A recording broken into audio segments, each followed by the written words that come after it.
Mr. Sergeant of Arms, invite the members into the chamber and close the doors. I hereby declare the House of Representatives of the 113th General Assembly now in session. Will the members please stand? Will the visitors in the gallery please stand and remain standing through the Pledge of Allegiance? Representative Kumar will introduce the chaplain of the day. Representative Kumar, you are recognized. Thank you, Mr. Speaker. Honorable members and staff of the Tennessee House of Representatives of the 113th General Assembly, welcome guests.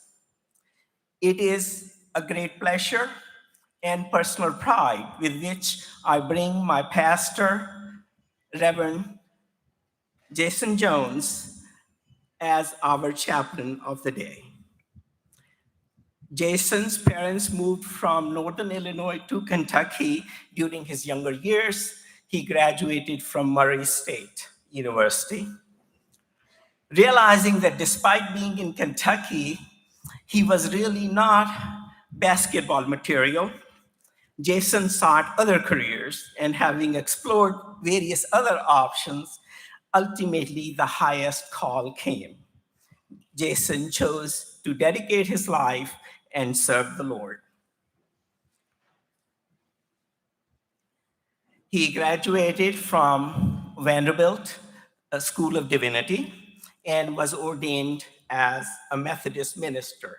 He has done so for 18 years. Justin has served small denominations of 20 people in Paris, Tennessee, and large denomination of almost 2,000 members near Memphis.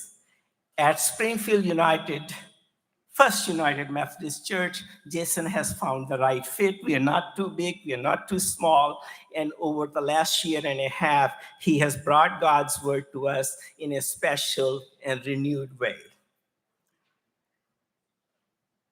Jason is accompanied by his wife, Christy, in his journey to serve the Lord. He is too young to remember the Beatles, but he is a fan, a student, and a follower of John Wesley. John Wesley was the founder of the Methodist Church. Jason has an exquisite collection of memorabilia about John Wesley and some very cool t-shirts. With that introduction, it is again my honor to present to you our chaplain of the day, Reverend Jason Jones. Thank you, Dr. Kumar. Good morning. I count myself privileged to stand before this assembly today, and I'm humbled beyond words to have been invited. When I was told that I'd have just a couple of minutes to speak before praying, my mind began to reel. What of substance can be said in such a short time to a gathering like this? What should be said? I quickly gave up trying to think of something eloquent or wise, and I decided to go with something that I believe to be true. It's no secret that the political climate in our nation can be a hostile one. It's as turbulent as I can recall witnessing in my 43 years.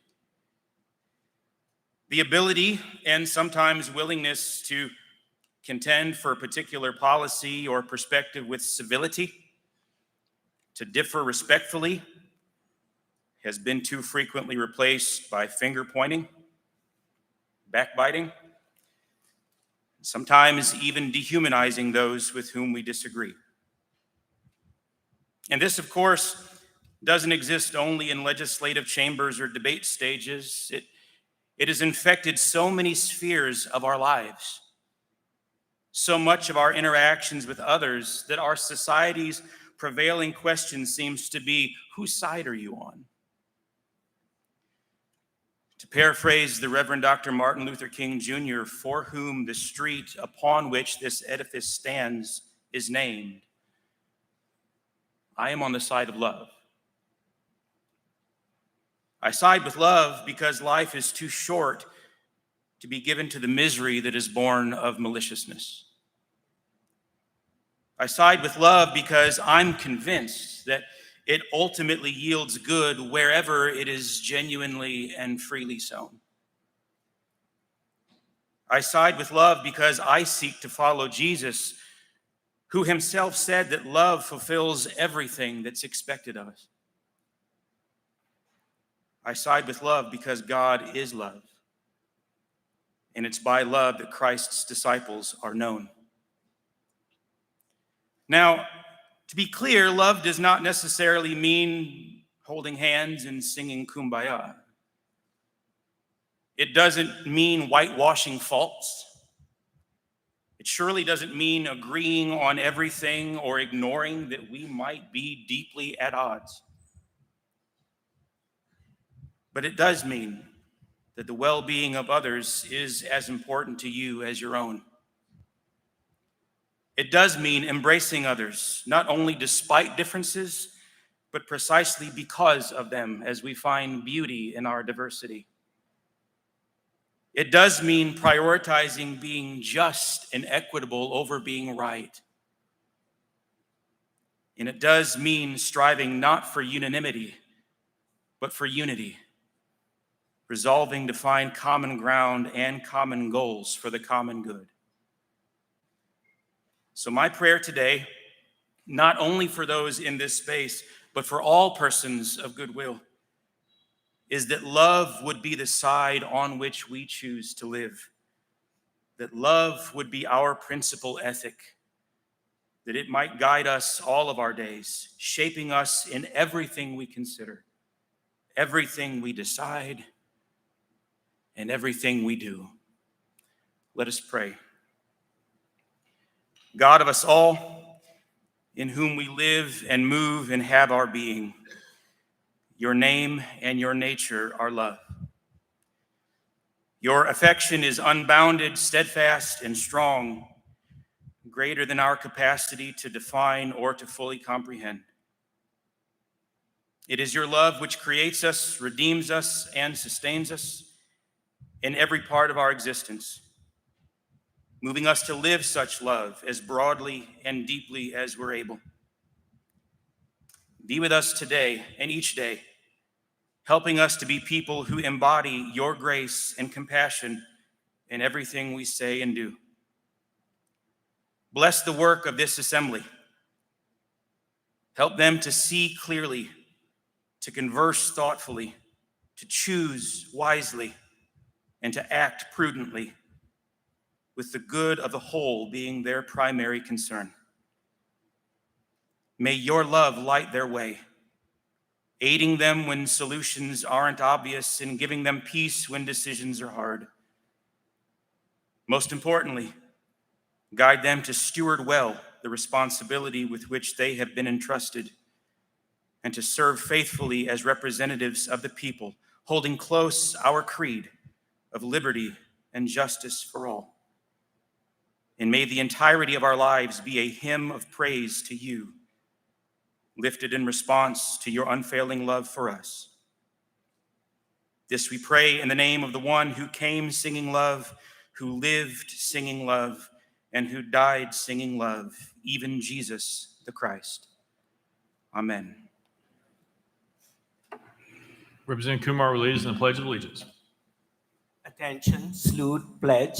I pledge allegiance to the flag of the United States of America and to the republic for which it stands, one nation, under God, indivisible, with liberty and justice for all.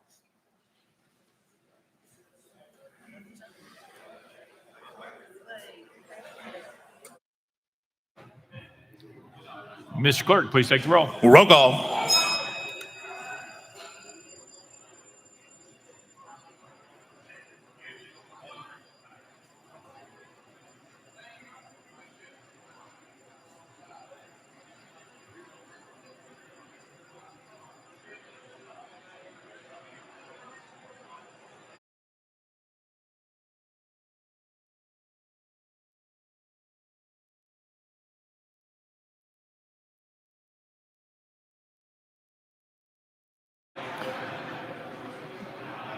Mr. Clerk, please take the roll. Mr. Speaker, 92 members present. Let the journal reflect that Representatives Bolso, Cochran, Holtzclaw are excused. Next order, Mr. Clerk. Welcoming and honoring Welcoming and honoring Representative Hell. You're recognized. Thank you, Mr. Speaker. Folks, yesterday, DeKalb County and the 40th District and the state of Tennessee lost a man that served in this body for 36 years. A man that I was honored to call friend. Dealt with him as an attorney and through business. And Frank Buck served the 40th District proudly for 36 years, from 1972 until he retired in 2008. He will always be known by his khaki pants, his light blue shirts, and his leather vest. And sometimes going to the courtroom in his tennis shoes with cow manure on them. But that was Frank Buck. And so I ask us as a body to have a moment of silence and to remember Miss Buck and his family.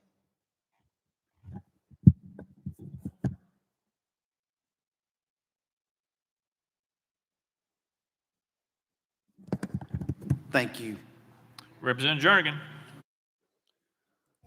Thank you, Mr. Speaker. I want to recognize my intern this year, Mr. Dustin Malone. He's up here, and I'm sure Curtis sitting with me would like to say that he is from the Austin Peay State University, the Harvard of the South. So please welcome him and wish him a good session.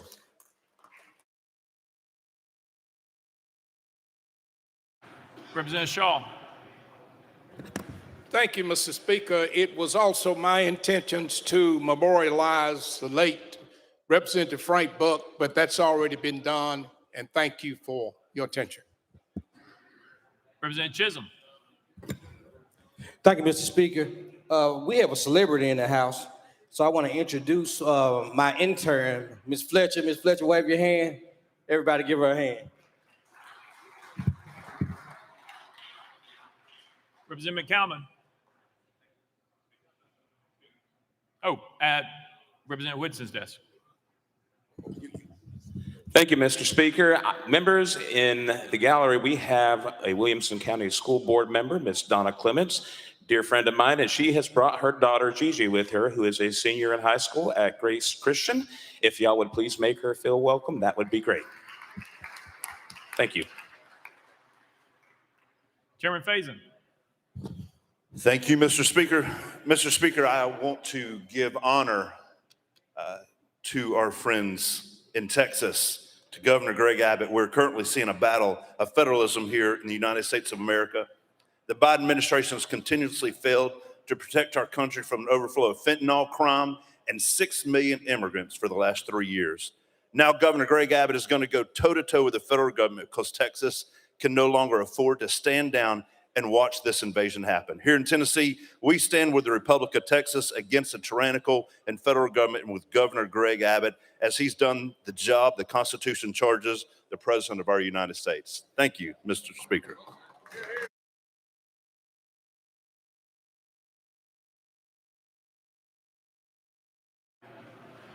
Representative Hardaway. Thank you, Speaker. Frank Buck. Frank was my original elbow counsel, my original lawyer up here. And I learned a lot from him. It hurts to know that he's not going to be available.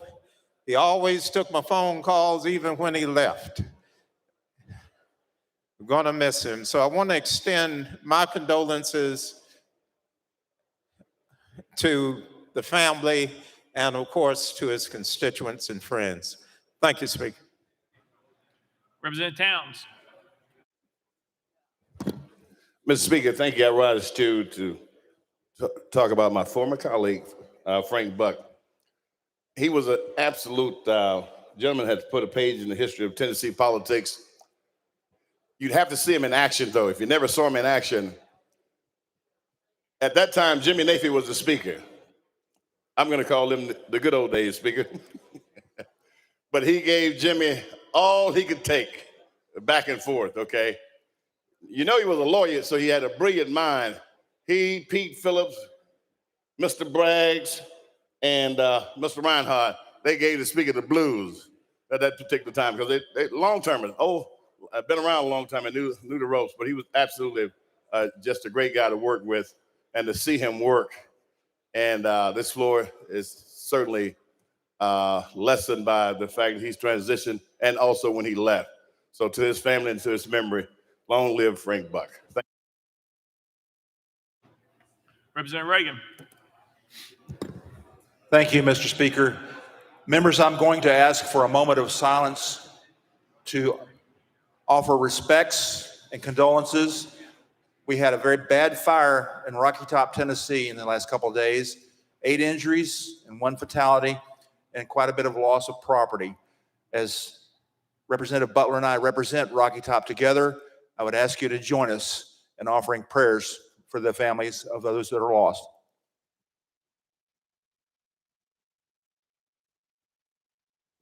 Amen. Thank you.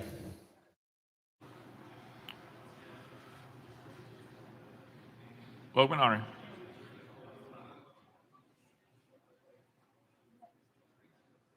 Next order, Mr. Clerk. Introduction to resolutions. Lear Lambert, you're recognized. Thank you, Mr. Speaker. That all resolutions properly filed be introduced pursuant to Rule number 17 and placed on the consent calendar, referred to the appropriate standing committee. Without objection, so ordered. Next order, Mr. Clerk. Senate Joint Resolutions congratulatory memorializing.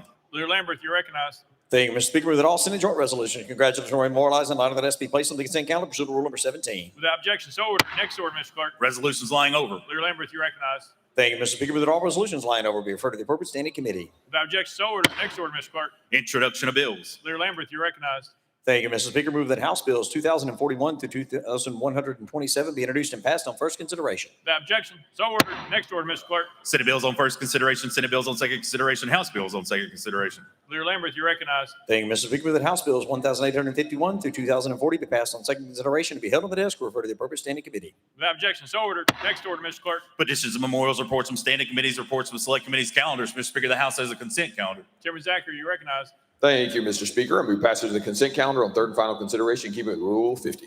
Gentleman moves passage of the consent calendar, properly seconded. Mr. Clerk, any objections been filed? Mr. Speaker, item 1, House Resolution 95 has been objected to by Chairman Howell. Anyone seeking recognition on the consent calendar? Representative Johnson of Montgomery. Thank you, Mr. Speaker. After consulting with the 2 leaders, I request that all members voting in the affirmative be added as co-prime sponsors. Without objection, exclusion is duly noted. Anyone else seeking recognition on the consent calendar? Representative Hazelwood. Thank you, Mr. Speaker. Item 11 on the consent calendar is HJR 071. It recognizes John Gary, who was a civic leader and icon in our community, and I would ask that everyone voting aye on the consent calendar be listed as a co-prime sponsor, with the members of the Hamilton County delegation being listed first. And I have consulted with both leaders. Thank you.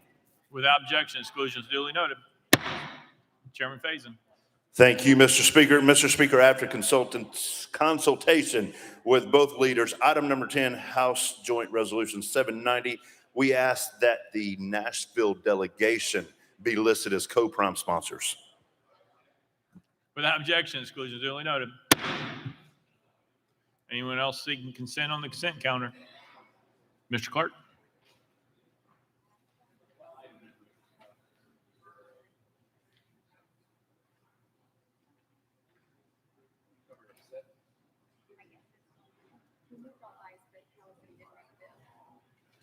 Mr. Speaker, for the record, I believe that Representative Johnson of Montgomery moved all ayes on HJR 784.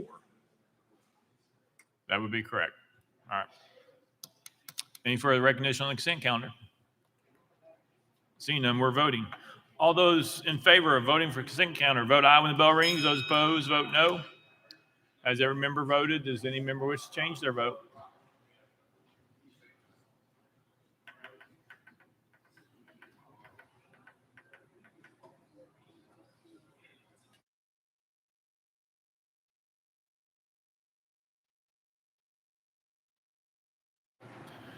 Mr. Clerk, take the vote.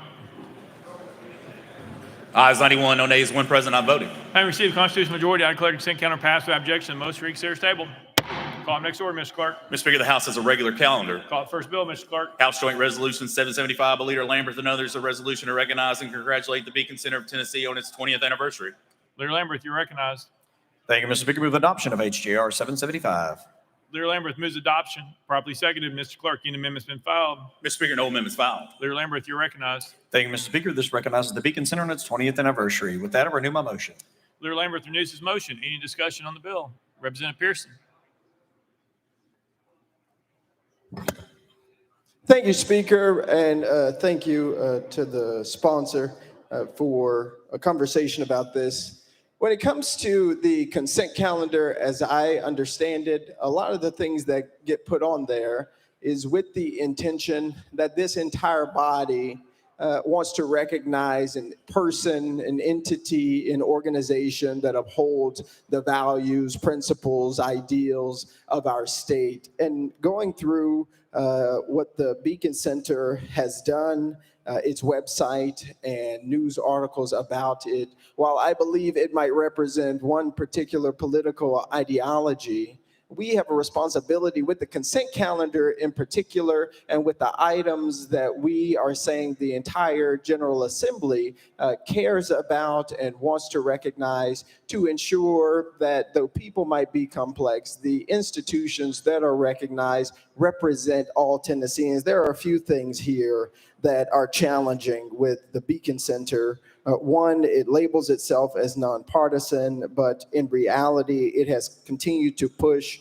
hyper-conservative state policy network policies and principles. They continue to be highly partisan as it relates to the electoral policy agenda, from union busting to voter suppression to prioritizing corporate interests over people. They claim to support quote unquote worker freedom, but they do not support workers' ability to join unions, further undermining our call and our need for economic, social, and racial justice in our state. They've lobbied heavily to reduce the voice of workers by fighting to promote right to work. When it comes to voter suppression efforts, they have had continuous efforts to undermine the democratic process, particularly with gerrymandering and hurting Black communities and communities of color. When it comes to corporate interest over public welfare, they are prioritizing the money for the wealthy and the powerful at our expense. Talk about social safety nets. You can look at this on their website. The need for more social safety nets, for housing, for poverty elimination are things that they refuse to support. When we talk about school choice, they're big proponents of vouchers and taking money out of public schools. They promoted giving more tax cuts for big businesses to the harm of our communities and the middle class and working class. They espouse that quote unquote government red tape is driving up the cost of housing in Tennessee instead of all of the outside investors who are buying up property and increasing rental rates. And like I mentioned before, they're a member of this state policy network, which claims to be a quote unquote free market think tank which specialized in defeating Medicaid expansion in Tennessee under a previous administration.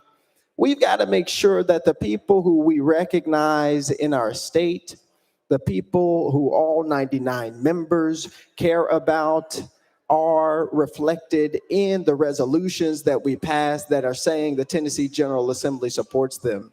And so while the ideological perspective of the sponsor and many members who are standing there is being recognized, I think this might be better as a resolution coming from you as the leader. But these views do not represent the Tennesseans who I have the good fortune and the good privilege to represent, and would ask maybe that you do this personally as your own resolution, but that this is not reflective of our entire House.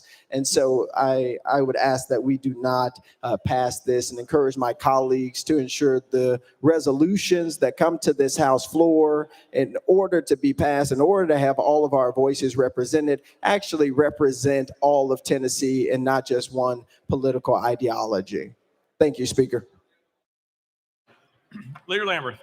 Sir, thank you for your comments, but just to clarification that you might find interesting, we are not on the consent calendar. We're actually on the regular calendar, and this is a resolution that has been filed by me in which all members can vote either yes or no, or present not voting. So we're on the regular calendar today. Thank you for your comments. Representative Pearson. Yep, it's on the regular calendar because it was booted from the consent calendar. Being on the regular calendar doesn't change the fact that this resolution's effect will include all of our voices as the Tennessee General Assembly confirming that this is a good idea. And what I'm saying is it is not, and things that come before this body for all of us and all of our names to be on there need not have this political, ideological, partisan perspective like the Beacon Center does. Thank you. Leader Lambert. Currently on the resolution, sir, my name is the only one on there. There are many members that may wish to sign on, but you would have to get a sign-on sheet from the clerk. I'm sure you're familiar with that process. You just sign on to the resolution. But today we will have a vote, since we're on the regular calendar, either yes, no, or again, present not voting for this particular resolution on the regular calendar. Again, thank you for your comments. Disagree completely with most of what you said, some of which, sure. But again, respect your comments and thank you for them, sir. Representative Vaughn. Thank you, Mr. Speaker. I proudly move previous question. Previous question been called. Any objection? Seeing none, we're voting. All those in favor of House Joint Resolution 775, vote aye when the bell rings. Those opposed, vote no. Has every member voted? Does any member wish to change their vote? Sapicki, aye. Davis, aye.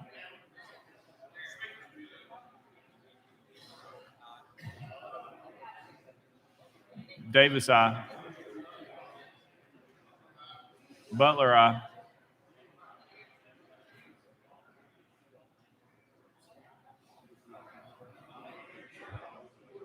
Mr. Clerk, take the vote.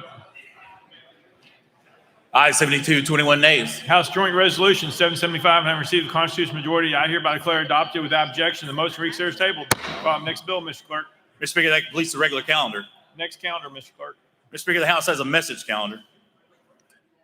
Representative Jernigan, you are recognized. Oh, Mr. Clerk. Mr. Speaker, House Bill 623 on January 22nd, 2024, the Senate substituted House Bill 623 for Senate Bill 658, adopted Amendment 1 and passed House Bill 623 as amended. Thank you, Mr. Clerk. Representative Jernigan, you are recognized. Thank you, Mr. Speaker. This is a bill we passed last year, 89-0, and I guess the Senate just now got around to taking it up. And since they did, the effective date was last summer, July 1. We're changing the date back to 2024, July 1. So it's just the date change. The bill remains the same. And with that, I concur with Senate Amendment 1. Representative Jernigan moves concur in Senate Amendment number 1, probably seconded. Any discussion on the amendment? Seeing none. Any objection to the question? Seeing none. We are voting. All those in favor of Senate Amendment number 1, vote aye when the bell rings. Those opposed, vote no. Has every member voted? Does any member wish to change their vote?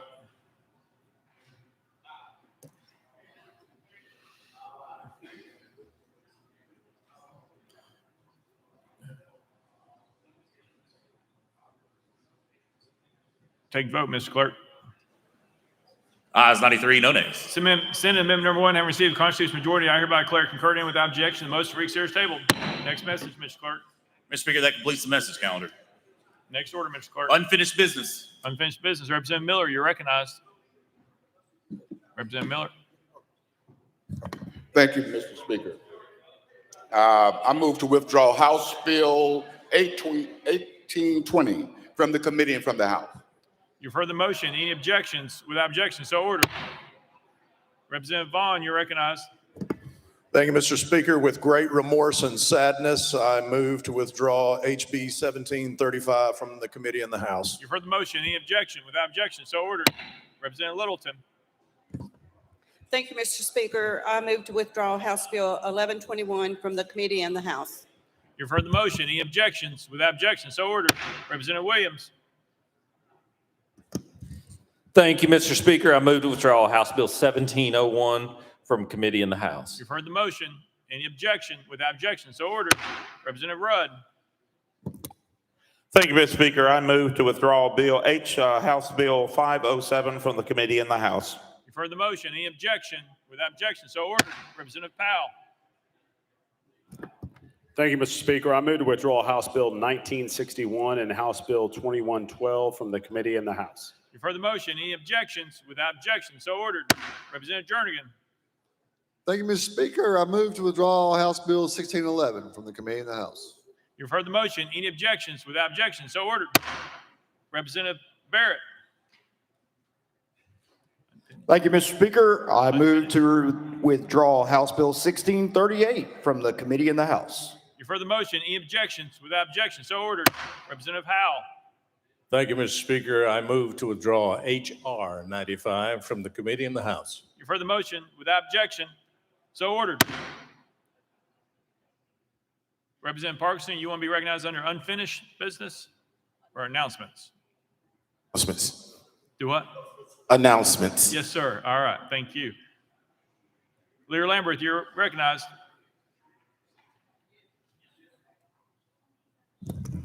Thank you, Mr. Speaker. After consulting with the clerk and the minority leader, I would move that House Bill 1681 be heard in Government Operations Committee next week. You've heard the motion. Any objections? Without objection, so ordered. Leader Lambert. Thank you, Mr. Speaker. Again, after consulting with the minority leader, I move that House Bill 1644 be heard in the Education Administration Committee next week. You've heard the motion. Any objections? Without objection, so ordered. Next order, Mr. Clerk. Announcements. Announcements. Representative Parkinson, you are recognized. Thank you, Mr. Speaker. Ties for turns, guys, ladies. Thank you.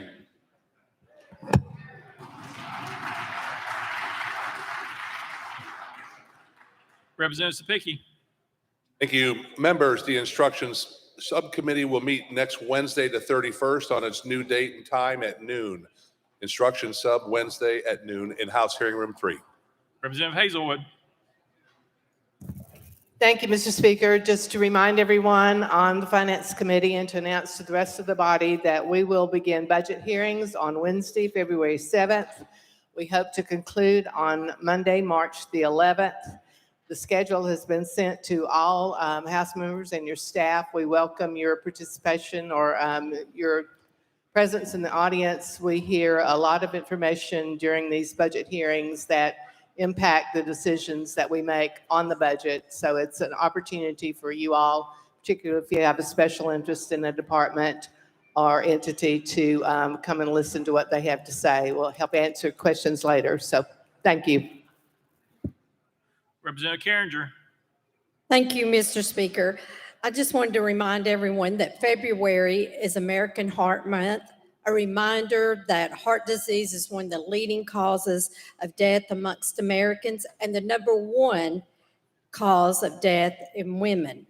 National Wear Red Day is Friday, February the 2nd. However, we would like to remember this day and wear red during our session next Thursday, February 1st, to recognize American Hearts Association National Wear Red Day. Thank you. Representative Gillespie. Thank you, Mr. Speaker. January, the governor issued a proclamation, Governor Lee issued a proclamation declaring January as Tennessee Blood Donor Month. And unfortunately, right now, due to a series of events, our supply of blood is at a dangerously low level. And I'm just asking everyone here and all Tennesseans to do what they can because we are getting to that level that, can save lives. Thank you so much. Representative Clemens. Thank you, Mr. Speaker. Pursuant to Rule 86, I'd like to make a parliamentary inquiry about the subject of comments during welcoming and honoring. If the leaders and I could approach the well. Feel free.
Mr. Clerk. Mr. Speaker, the question was whether or not it's appropriate to make political statements under the order of business of welcoming and honoring, and the answer is no. Representative Chisholm, you're recognized. Thank you, Mr. Speaker. Members, I want to stand up to first thank you all for those of you that brought cards to the office for Monica Burks, my assistant, who's been out. I want to thank you all so far for those of you that have brought things. I sent an email out this morning for those of you who have not had a chance to do so yet, that there's some options to help Monica out.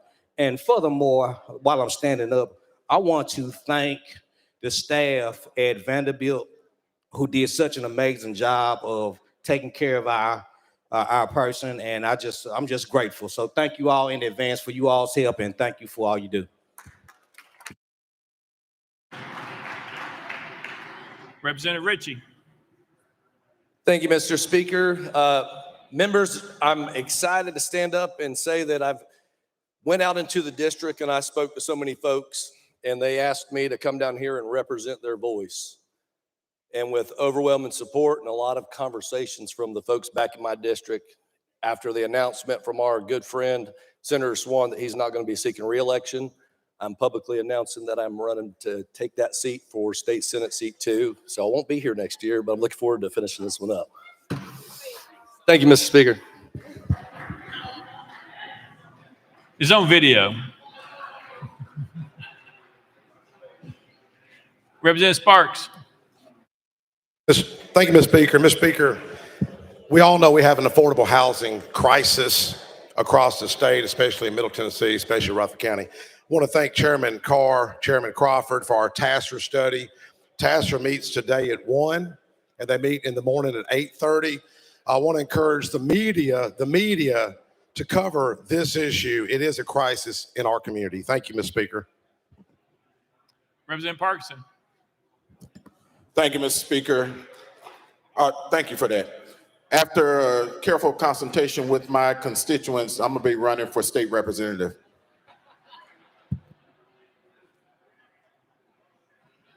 All right. Any further announcements? Representative Kumar. Thank you, Mr. Speaker. Members, thank you for your attention. I would like to introduce our intern, a bright young lady that started in our office yesterday. She has a famous name, Miss Jayla Fitzgerald. Jayla, are you there?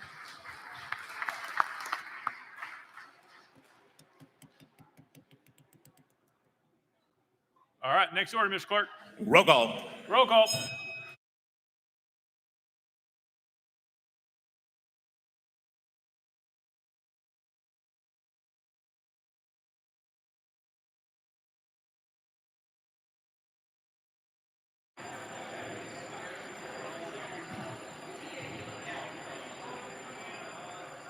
Mr. Clerk, please take the roll. Mr. Speaker, 95 members present. Next order, Mr. Clerk. That completes the regular order, Mr. Speaker. Lear Lamberth, you're recognized. Thank you, Mr. Speaker. With that, House stand in recess until 4 p.m. on Monday, January the 29th, 2024. Without objection, the House stands in recess till 4 p.m. on Monday, January 29, 2024.